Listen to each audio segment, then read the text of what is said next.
নমস্কার বন্ধুরা, কেমন আছো? আশা করি তোমরা সবাই ভালো আছো।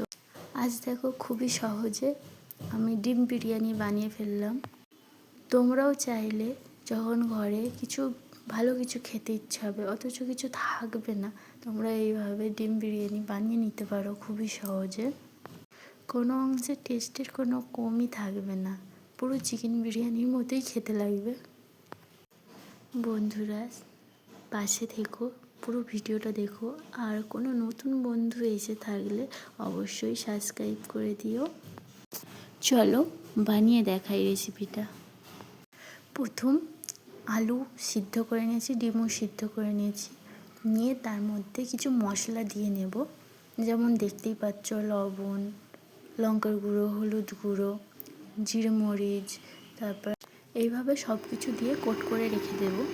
গরম তেলের মধ্যে স্লাইস করে কেটে রাখা পেঁয়াজগুলো দিয়ে ব্রেস্তাটা ভেজে নেব।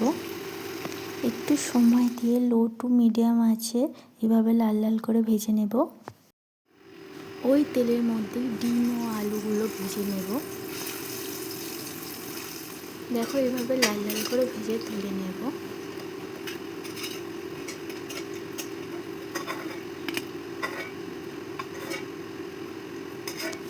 এবার একই তেলের মধ্যে কিছু গোটা মশলা দিয়ে নেব। আদা, রসুন, টমেটো, কাঁচা লঙ্কা বাটা দিয়ে নেব। তারপর কিছু বেসিক গুঁড়ো মশলা দিয়ে নেব। যে পেঁয়াজের পেস্টটা করেছিলাম এর থেকে অল্প একটু দিয়ে নেব। মশলাটা কষে নিয়ে এর মধ্যে ভেজে রাখা আলু, ডিম তুলে নেব, আর সঙ্গে একটু মিঠা আতর, গোলাপ জল, আতর জল দিয়ে নেব। এরপর একটু বিরিয়ানি মশলা দিয়ে নেব। তারপর ওর থেকে যে তেল বেরিয়েছে ওই তেল অল্প একটু তুলে রাখবো। এরপর ওর উপরে বাসমতি চাল 80% সিদ্ধ করে রেখেছিলাম ওটা দিয়ে নেব। এরপর বেরেস্তাগুলো দিয়ে গার্নিশ করে নেব। এরপর যে তেলটা তুলে রেখেছিলাম ওইটা দিয়ে নেব, আর তার উপর থেকে বিরিয়ানি মশলা দিয়ে নেব। অল্প একটু ঘিও দিয়ে দেব।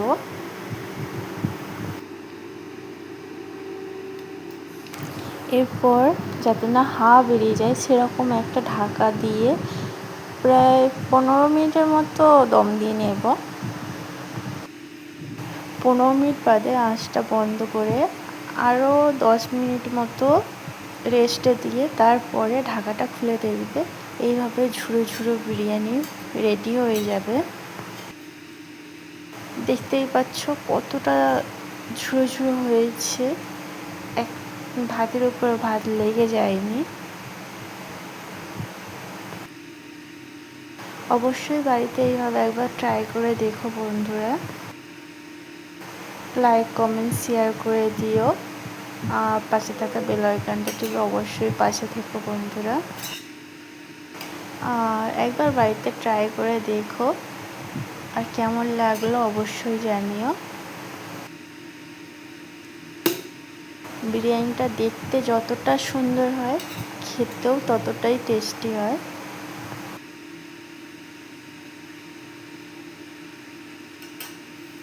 অবশ্যই বাড়িতে একবার ট্রাই করো বন্ধুরা।